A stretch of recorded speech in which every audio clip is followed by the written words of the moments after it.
we're going to prepare a potato. In this segment, I'm going to use a sweet potato.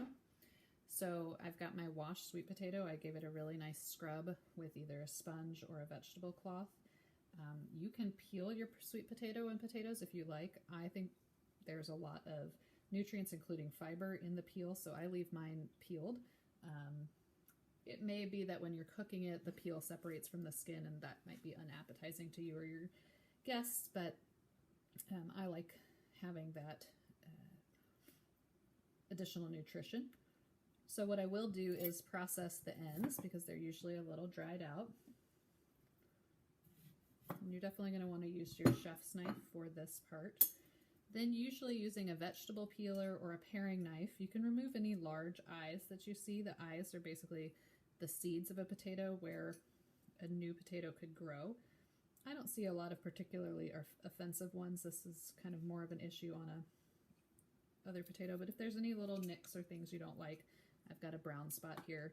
You can either just vegetable peeler it off or use the peeling end of your peeler to just scrape it out. So again, there's nothing really wrong with the peel, so I tend to leave most of mine intact. So I've peeled off some of the more egregious looking areas. I'll take an eye or two out. I don't get fussy with it. Then you're going to use your chef's knife.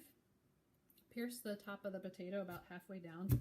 Get that knife as far down as you can. I've got the tip of mine touching the cutting board, and then cut downwards in half. It can be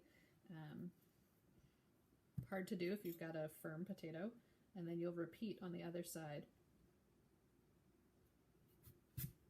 And cut that in half.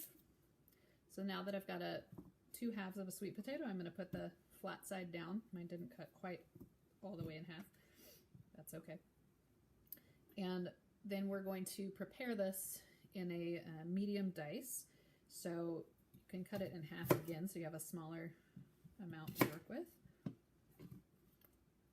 And similar to what we did with the onions and things like that, starting from one end, make longitudinal cuts.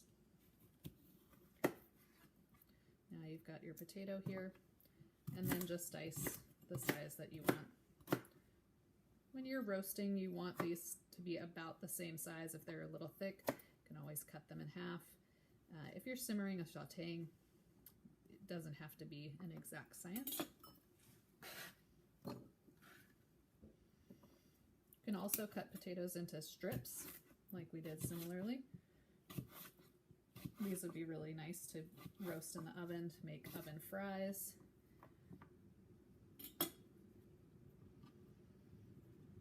And if you wanted to dice these, you just go for it that way. And that is how we dice a potato. This can be for any potato. Again, just cutting it in half, getting your flat surface, and then working on the area. You can make those dices as small or as large as you want. If you really wanted to fine dice it, you know, with applying some pressure, you can cut the potato a little more and then put your slices in, and you'll have a smaller cube. That's our potato.